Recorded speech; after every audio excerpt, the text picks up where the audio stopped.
बंदितु सब सिद्धे धूमचल मनोभवंगदिं पत्ते बोच्छामि समय पाहुड़ मृडमो सुध के बिली पड़िदम इडमो अरिहंताड़म इडमो सिद्धाड़म इडमो आयरियाड़म इडमो वज्रायाड़म इडमो लोये सविसाओड़म। जब अनंतानंद सतगुरु निष्ठि भगवान की आचार्य भगवान कुंद कुंद स्वामी की आचार्य गुरु विराग सकल जी महामुनि राज की चर्या सुनो आचार्य से विशुद्ध सकल जी महामुनि राज की अहिंसा में विश्व धर्म की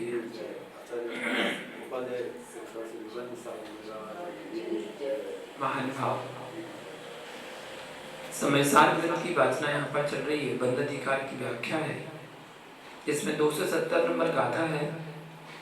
अद्वैशान जिसके नहीं है वे मुनि कर्म से लिप्त नहीं होते, इस बात की व्याख्या 270 नंबर गाथा में आचार्य भगवान यहाँ पर बता रहे हैं।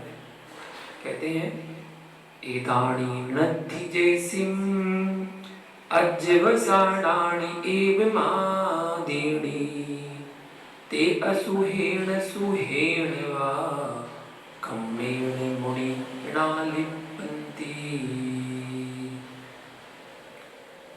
एतानि अर्थात पूर्व कथित एवं मादीनी तथा ऐसे और भी अद्यवसानानि अर्थात अद्यवसान एसाम नासंति मतलब जिनके नहीं है ते मुनियों बेमुनि अशुभेन बाशुभेन अशुभ या शुभ कर्मणा न लिप्यन्ते कर्म से लिप्त नहीं होते हैं। इस गाथा में बताया।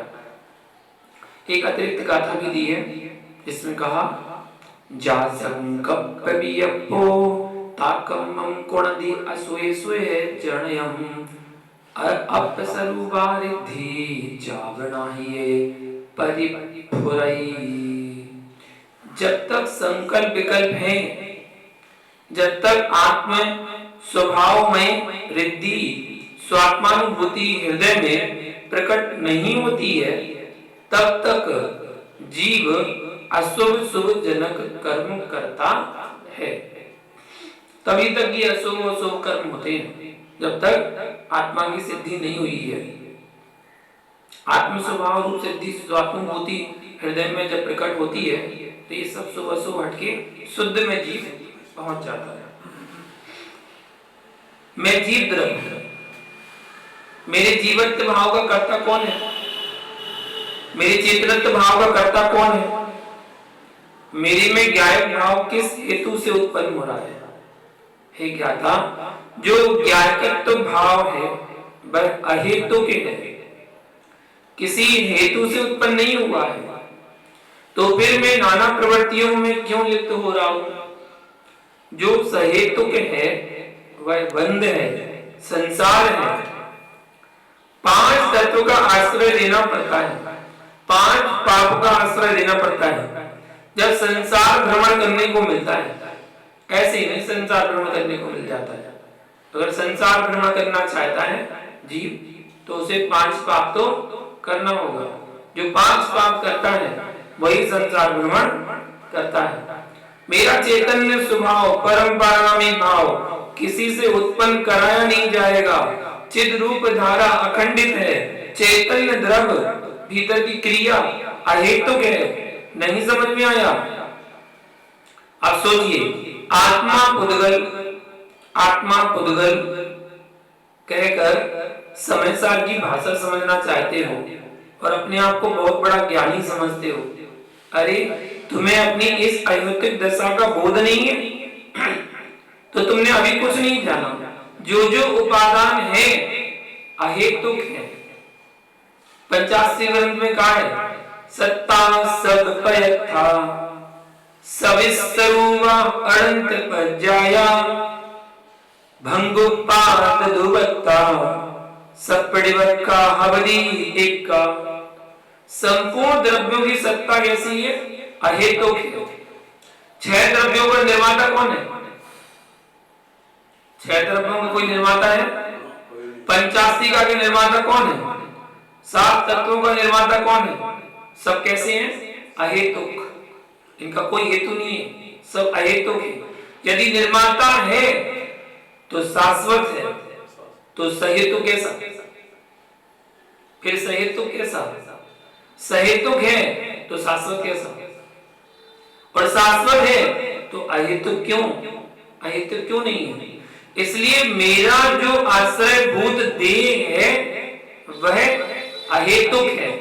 जब कुंद देव इस गंभीर तत्व गवेषणा में उतरे होंगे तब वहां उन्हें जगत का कोई पर द्रव्य प्रभावित नहीं कर रहा था, क्योंकि प्रभावित होना ही सहेतु बना है, सहेतुकता है। नहीं तो अहेतुक। विकार सहेतुक है, अहेतुक है, वह सहज है, प्रकृति भूत है। प्रकृति का नाम स्वभाव। प्रकृति मतलब स्वभाव। तेरा हंसना रोना सहज है कि असहज है? सहज नहीं है। जो जो सहेतुक है वे एक भी सहज नहीं है। कोई ऐसे निमित्त बनते हैं जिनसे आप मुस्कुराते हो, लेकिन मेरा ज्ञायक भाव किसी निमित्त पर निर्भर नहीं होता। 5 इंद्रियों के विषय संज्ञाएं सब सहेतुक हैं, कर्माधीन है, मोहाधीन है। तुम मोह से आविष्ट हो। उस मोह की दशा को यदि सहज कहो तो तुम भूताविष्ट हो, और भूताविष्ट वही होता है जो कर्माविष्ट होता है। बिना पाप कर्म के उदय के कोई किसी को सता सकता है क्या? बिना पाप कर्म के उदय के कोई किसी को सता नहीं सकता। नहीं तो पापों का संचय 5 इंद्रियों की वशीभूति तो किया है। अरे भाई 5 पापों का परित्याग कर देना, यानी सील वृत्ति के चरणों में सौधर्म इंद्र भी सिर झुकाता है। पुण्य बढ़ाना चाहिए और पाप घटाना चाहिए। पुण्य बढ़ाना चाहिए और पाप घटाना चाहिए।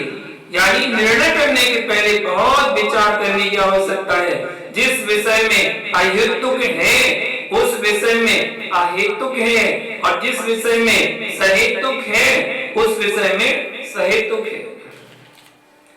आत्मा में जितने विकारी भाव हैं सब सहेतुक है। जिसके पास विकसित सोच नहीं है, विकसित प्रमेय नहीं है, निज के प्रमाण का विषय नहीं बना पा रहा है। मेरा सभी त्यागियों से कहना है कि जैन दर्शन में योग प्राणायाम आदि को मूल रूप से स्वीकार नहीं किया है।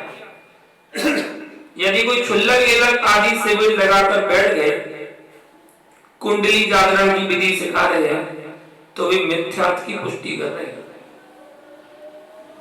सुभचंद्र स्वामी ने ज्ञानार्णव ग्रंथ में कुंभक, रेचक आदि विधि लिखी अवश्य, परंतु साथ ही लिखा है कि यह चित्त की चंचलता को रोकने के लिए अवश्य करना चाहिए, लेकिन यह मुख्य वृत्ति नहीं है, ये गौण वृत्ति है। अपनी पंचवर्मेश की भूत व्यवहार में को छोड़कर के, निज शुद्धात्म भूत निश्चय को छोड़कर के कहां हंसना नाचना श्वासोच्छ्वास के चक्कर में पड़ रही हो। कहते हैं कि ध्यान कर रहे हैं। अरे भाई यह ध्यान नहीं है, ये मनोरंजन का साधन है। जितने प्रकार के विकल्प हैं सब सहेतुक हैं। नाना प्रकार की पर्याय असमान जाति पर हो रही है। अविचार तो निर्विकल्प है, जो अहेतुक है वह द्रव्य का स्वभाव है। द्रव्य स्वभाव में कोई हेतु नहीं होता।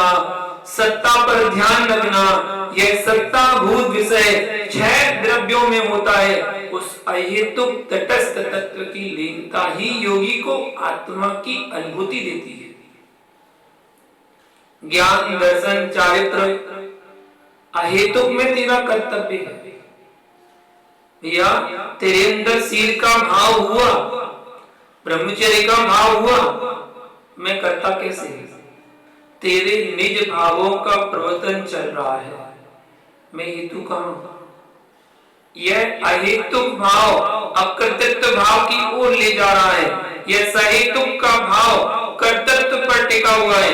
यह कर्तृत्व भाव कसाय भाव है। कसाय भाव बंध भाव है, और जो बंध भाव है वह संसार भाव है।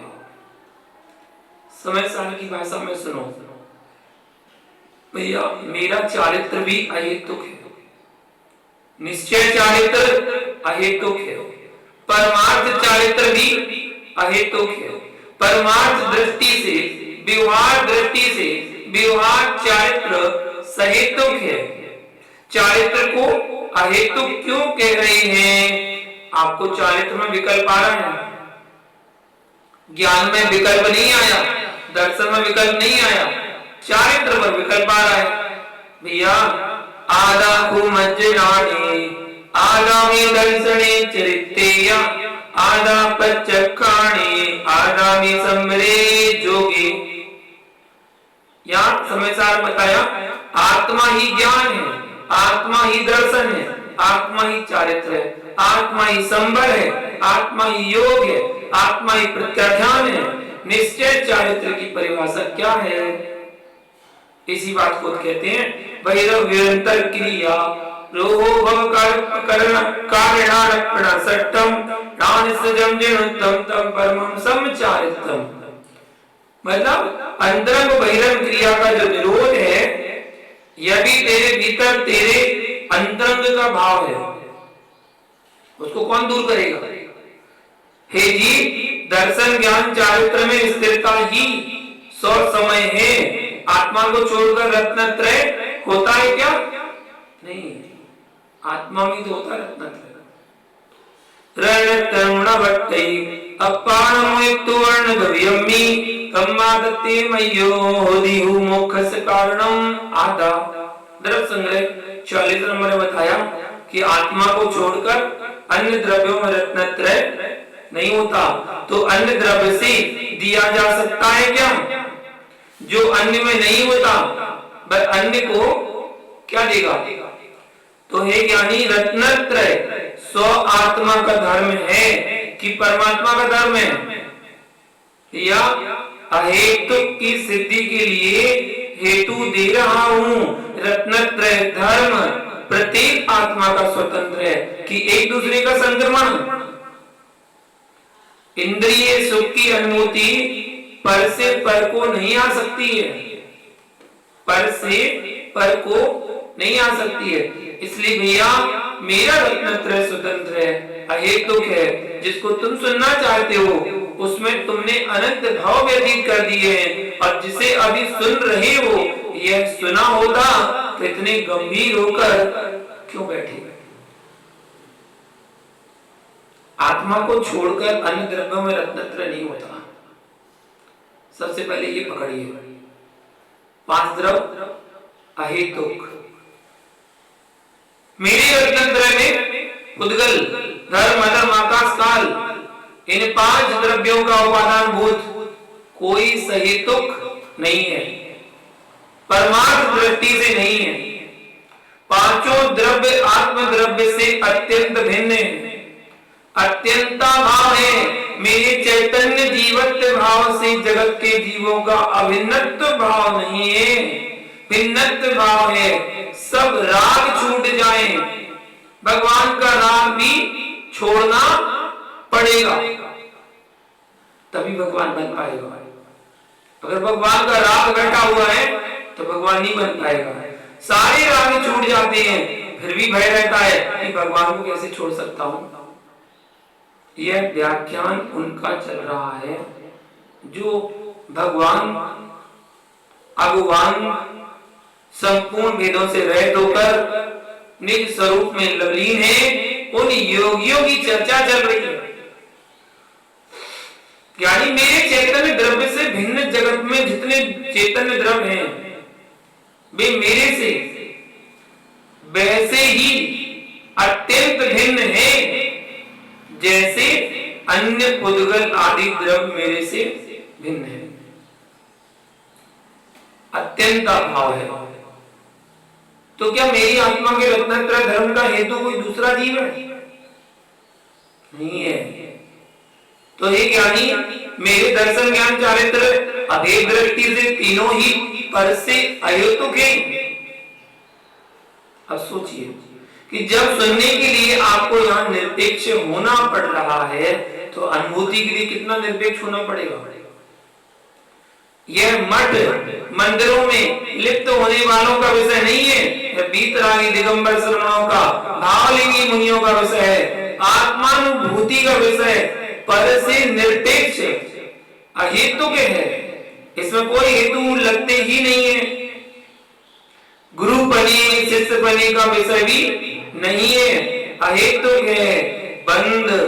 बंधक भाव सहेतुक है, लेकिन निश्चय रत्नत्र की धारा अहेतुक है।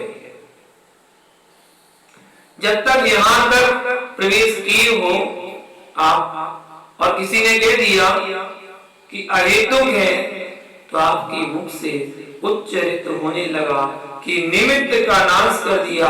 भैया वह निमित्त के नाश की गाथा नहीं चल रही है, यह सहज स्वरूप की व्याख्या चल रही है। यह निरुपाधिक व्याख्यान है, सोपाधिक व्याख्यान नहीं है। जहाँ सोपाधिक व्याख्यान चलता है वहाँ सहेतुक बना रहता है, जहाँ सहेतुक बना रहता है वहाँ संबंध कारक रहता है। यह अपादान कारक की व्याख्या है। अहेतुक भाव में प्रवेश करो। शुद्धात्मा कैसा है? अहेतुक। अशुद्ध आत्मा भी अहेतुक है। आत्मा तो अहेतुक ही है। अशुद्धपना कर्म सापेक्ष है, इसलिए आत्मा अहेतुक ही है। अशुद्धपना कैसा है? सहेतुक। अशुद्ध हुई कैसे? कोई ना कोई तो हेतु बना। आप मां से पूछना कि कौन सी भैंस मीठा दूध देती है, यह सहेतुक मीठापन है। अहेतुक देखता तो दूध तो फीका ही है, दूध तो फीका ही है। शक्कर मिलाकर पीने की आदत पड़ गई है, इसलिए भैया स्पर्श रस गंध वर्ण ये उद्गल के धर्म है और गुणभूत धर्म है। उद्गल के एक परमाणु की व्याख्या के लिए अनंत प्रमेय रूप में आप उसे कथन कर पाएंगे भैया, वह तेरे ज्ञान का प्रमेय बनेगा। सौ ज्ञान में बड़े प्रमेय में परमाणु रहेगा, तेरे चिंतन में अनंत भूत प्रमेय बनेगा। इसलिए आत्म द्रव्य को जान लीजिए तो संपूर्ण जगत का जानना बंद हो जाएगा। जब तक ज्ञानी बनकर बैठेगा तब तक आत्म द्रव्य से अज्ञानी बना रहेगा। जो अज्ञानी हो जाएगा वही आत्म द्रव्य का ज्ञाता हो जाएगा। कितना सुस्त लग रहा है आपको सुनने में, तो वहां तक पहुंचने में कितना पुरुषार्थ करना पड़ेगा। शांत रहने का भाव भी अशांति है, शांति अहेतुक है। जिसे तू शांति कह रहा है वह शांति नहीं है, वह तो कसाय भाव है। सब संज्ञाओं से शून्य हो चुका है, अहेतुक है। इंद्रिय तेरा स्वभाव नहीं है। अतीन्द्रियपना अहेतुक है। अतीन्द्रिय शब्द खड़ा करके इंद्रियों की याद दिलाओगे, जो अतीन्द्रिय है, इंद्रियातीत है, वह अहेतुक है। संक्लेश मेरी आत्मा का धर्म नहीं है, विशुद्धि स्थान भी मेरा आत्मा का धर्म नहीं है, क्योंकि विशुद्धि तो अशुद्धि के अभाव में प्रकट होती है। मेरी शुद्ध आत्मा में ना अशुद्धि होती है ना विशुद्धि होती है, वह तो चिद रूप चैतन्य रूप है, जो है सो है। अहेतुक का लक्ष्य ही तुझे निर्वाण दिलाएगा। आचार्य भगवान कुंद स्वामी ने गाथाओं में प्रूपणा कर रहे हैं कि अध्यवसाय भाव सहेतुक भाव है। जो सहेतुक भाव है वह सहज भाव नहीं है। लोक में जिसने यह कहा कि सहज जानो कि मेरे ज्ञान में क्या क्या प्रमेय आ रहे हैं, भैया लोक की भाषा में साक्षात्कार हो रहा है, परंतु यह साक्षात्कार नहीं है, क्योंकि जो विचार चल रहे हैं वे अविकारी के नहीं है, विकारी के हैं। जब तक विचार आते रहेंगे तब तक शुद्ध आत्मा नहीं है। जो शुद्ध आत्मा में है वह विचारातीत, विचार तो आते हैं, विचार के भाव विचारों में आते हैं। जब तक विचारणीय है तब तक ईश्वरत्व सत्य शून्य है। प्रकट सत्ता सिद्ध पर्याय है, यानी इस विषय को भी समझना पड़ेगा। तेरे भगवत्ता की प्रकट सत्ता कब होगी? उस अहेतुक की सिद्धि के लिए जब व्यवहार दृष्टि में आएगा तो सहेतुक से ही जाएगा, सहेतुक से ही अहेतुक बना जाता है। अहेतुक भाव पर दृष्टि लाइए। आपका राग आपको स्वतंत्रता के बोध से शून्य करा रहा है। जिस दिन आपको स्वतंत्रता का बोध हो जाएगा उस दिन विकल्पातीत होने का पुरुषार्थ कर पाएगा। यानी चारित्र के लिए वस्त्र उतार कर फेंकना पड़ेंगे, श्रद्धा के लिए उसके लिए तो फेंकना ही पड़ते हैं। फेंकना पड़ेगी क्या? अहेतुक पर दृष्टि डालो। द्रव्य का जो त्रैकालिक स्वभाव है वह अहेतुक ही है, जो सहज स्वभाव भूत है, जिसे आप शांति मानते हो वह कसाय है। क्योंकि हमने शांति का द्वैत रूप देखा है, आपने एक रूप में देखा। या प्रसन्नता भी कसाय है, प्रसन्नता भी कसाय है। कसाय हर्ष भूत भी होती है और विषाद भूत भी होती है। वैज्ञानिक भी स्वीकार कर रहे हैं, यानी हृदयाघात दुख में होता है कि खुशी में भी। हर्ष भी कसाय है और विषाद भी कसाय है। जिसे तुम शांति कह रहे हो वह कसाय भूत शांति है। चिद्रूप की जो दशा सहज है वही शांत दशा है। जो पर हेतु हैं सभी अशांत हैं। ज्ञान को शांत कर लो तो सारा जगत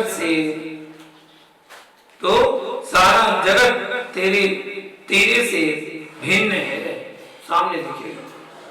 जितनी चंचलता है वो सब ज्ञान की है। इसको शांत करना है तो भैया ज्ञानी को ज्ञान में लगा देना चाहिए। यही शांति है। निजानंद की अखंड धारा ही परम शांति है। तू ऐसा सोच रहा है कि मैं सत्य के द्वारा असत्य के द्वारा इसका अहित कर दूंगा, भैया यह तेरा सोच मिथ्या है। अरे भाई तू क्यों परेशान हो रहा है? प्रत्येक जीव को जो दुख मिलेगा वह स्वयं के कर्म के उदय से ही मिलेगा। तो तू क्यों कर्मंद कर रहा है? अरे यानी उसको दुख किससे? उसके कर्म के उदय से मिलेगा। उसके कर्म का उदय है ही, तो तू क्यों अशुभ करके कर्म बंध को प्राप्त हो रही है? इसी बात के लिए पूज्यपाद स्वामी ने समाधि तंत्र अष्टोपदेश में बहुत सारी कारिकाएं लिखी हैं। यदि तेरे बारे में ये असुर सोच रहा है तो तुझे तनावग्रस्त होने की आवश्यकता नहीं है। कर्म देख लेंगे, तुम क्यों परेशान होता है? परंतु ऐसा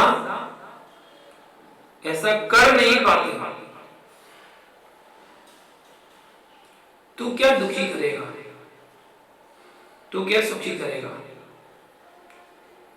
सब कर्म के उदय से होते हैं। तेरा सोच मिथ्या है। शरीर के द्वारा, वचन के द्वारा, मन के द्वारा मैं प्राणियों को सुख दुख करता हूं। अरे भाई मैं अपने सता असाता के उदय से सुखी दुखी होता है। तेरे होने से सुखी होता होता तो एक ही माँ के 4 बेटे अलग अलग सुख दुख क्यों भोगते हैं? लोक का संचालन, लोक का संचालन अहेतुक है। अपने आप को कर्ता मान रहे, वे सारे के सारे ज्ञानी अकिंचन करे, वे सारे के सारे ज्ञानी अज्ञानी अकिंचन के रहे, तो तेरे जीव का प्रत्येक द्रव्य का परिणाम निज स्वभावभूत है, पर स्वभावभूत नहीं है, स्वभाव अहेतुक है। सुखी होना कर्म सापेक्ष है। सुख दुख का कर्ता की कर्म की सत्ता से होता है, सुख दुख कर्म की सत्ता से होता है। आज से सब विकल्प छोड़ दो कि मैंने उस सुखी किया, मैंने उसे सुखी किया, मैंने उसे दुखी दिया, ये विकल्प छोड़ दो। होता स्वयं जगत परिणाम। अरे भाई, स्वयं के कर्मों से जीव सुखी होता है, मैं मन वचन काया से जीवों को सुखी करता हूं, ऐसी तेरी मति मिथ्या है, ऐसा सम्यक नहीं है। आत्मा का दुरुस्त स्वभाव शुद्ध तत्व, शुद्धात्म तत्व है। अनेक संतान से ना पुण्य का बंध कर सकता है, ना पाप का बंध कर सकता है। पर की अध्यवसाय शुद्ध आत्मा है, उनके संतान से ना पुण्य का बंध करता है और ना पाप बंद करता है। सोचो, पर के अध्यवसाय में स्व अध्यवसाय भी करेगा तो पुण्य बंद ही कर सकता है। यदि कर्म क्षय करना है तो चिद स्वरूप की अखंड में लीन होना पड़ेगा। रागादि अध्यवसाय से मोहित होता हुआ जीव संपूर्ण द्रव्यों को आत्मा में जोड़ता है। जो कुछ किया मैंने किया, मैं क्या मैं करता है, बकरी हो जाएगा। घर में मृत करना, यदि सामने वाला कुछ नहीं कर रहा है फिर भी तू उसे खिला रहा है तो वह अपने पुण्य लेकर आया है, अपना पुण्य लेकर आया है, तब तुम उसे खिला रहा है। उदय को प्राप्त हुए पुण्य पाप के कारण कर्मगत भाव है, सहेतुक भाव है, निर्विकार भाव से भ्रष्ट होकर कहता है कि मैं देवू, मैं मनुष्य, मैं त्रिंचु। अरे क्या हूं करता है। निज स्वभाव तो इन भावों से अहेतुक है। उदय सत्ता में जो परिणाम है वे सब आत्मा होते हैं, ऐसा समझना। धर्मास्तिकाय के विकल्प को आत्मा करता है। मेरा स्वभाव भाव भी आत्मा नहीं है, तो परद्रव्य भाव मेरे कैसे हो सकते हैं। यह परम पुरुषार्थ है। निज के भेद में भेद दृष्टि कीजिए, विभक्त को निहारिए।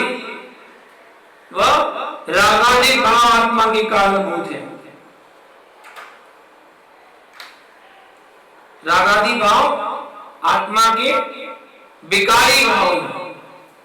आत्मा अभेदभूत है, फिर भी शुद्ध स्वरूप, शुद्ध स्वभाव में भेद है। अभेद में भेद को न्यायिए, अभेद में भेद वृत्ति, एकत्र विभक्त को खोजिए। जो ज्ञान है वह मेरी आत्मा का एकत्र स्वभाव है। मैं ज्ञान स्वरूप आत्मा हूं। उस ज्ञान में जो रागादि विकल्प है उसे तो ज्ञान भूत कह रहा है, लेकिन वह अज्ञान भूत है, उसे विभक्त कीजिए। जीव अजीव, लोक अलोक, ये केवल भूत पदार्थ है। मैं इनको जानने का करता हूं, ऐसा विकल्प करता है। यानी दर्शन का अध्यवसाय, ज्ञान का अध्यवसाय, चारित्र का अध्यवसाय, विपरीत श्रद्धा में, विपरीत ज्ञान में, विपरीत आचरण में जो जीव की प्रवृत्ति चल रही है वह दर्शन ज्ञान चारित्र का अध्यवसाय है। यह घट ज्ञान है, तू घट का ज्ञाता बन रहा है। अरे भाई, घट तेरी आत्मा का धर्म नहीं है। देखो, ज्ञान का अध्यवसाय कैसा है? पर द्रव्यों को जानने में जो अपनी आत्मा को लगा रहा है, यह ज्ञान का अध्यवसाय भाव है। मैं धर्म का ज्ञाता हूँ, ऐसा विकल्प कर रहा है, धर्मार्थी का विकल्प करता है, तो 6 द्रव्यों में अपने आप को कर्ता स्वीकार कर रहा है। यह अध्यवसाय भाव है, उसकी सोच। 270 नंबर की गाथा में आचार्य भगवान कुंद स्वामी ने इस अध्यवसाय भाव के अहेतुकपन सहेतुकपन का विशेष कथन किया है। एदानि अतिदेशिम अध्यवसानानि एवमादीनि ते असुहीण सुहीण वकमेण मुनीण लिप्पन्ति। इसी गाथा में क्या कहा है? शुभ अशुभ से भिन्न अपने आप को जो निहार पाएगा, वह निर्विकल्प, वह निर्ग्रंथ तपोधन ही होगा। इसलिए चतुर्थ गुणस्थान के अध्यवसाय को भी छोड़ना पड़ेगा। संतुष्टि मत कर बैठना, बिना मुनि बने शुभ अशुभ भाव के अध्यवसाय में से निज को भिन्न नहीं कर पाएगा। अशुभ से तो बचने का पुरुषार्थ कर भी रहा है, पर शुभ में तो लिप्त हो रहा है। मुनि के शुभ उपयोग की क्रिया भिन्न है और गृहस्थ के शुभ उपयोग की क्रिया भिन्न है। मुनियों के सदावसक 28 मूल गुण मुनि की शुभ उपयोग की क्रिया है और श्रावक के दान पूजन आदि शुभ उपयोगी की क्रिया है। यदि मुनि आज भी इन क्रियाओं में लिप्त हो गए तो मुनि के शुभ उपयोग भी नहीं है। भैया शंका मत कीजिए, श्रावक अशुभ से बचने के लिए अष्टद्रव आदि से पूजन करता है, परंतु मुनिराज के हाथ में पिच्छी है, इसे उठाकर नमोस्तु कर रहे हैं, यही मुनिराज की द्रव पूजा है। अष्टांग में झुककर नमस्कार करना ही इनकी अष्टांग पूजा है। इसलिए श्रावक के द्वारा किए जा रहे पूजा विधान में निर्गंतों को लिप्त नहीं होना है, क्योंकि बस वृत्ति श्रावक की है, श्रमण की नहीं है। श्रमण की शुभ क्रिया भूत जो वृत्ति है वह सद आवश्यक कर्तव्य के पालन भूत है। आप लोग वेद डालिए, यदि नहीं करोगे तो श्रमणाचार और श्रावकाचार में एकत्र हो जाएगा। ऐसा अध्यवसाय भाव जिनके नहीं पाया जाता है, वे श्रमण शुभ अशुभ कर्म में बंध को प्राप्त नहीं होते हैं। इस गाथा के बारे में बताया और इसी की व्याख्या और आगे कल करेंगे। आज के इतना ही। जय गुरु पारसनाथ भगवान की।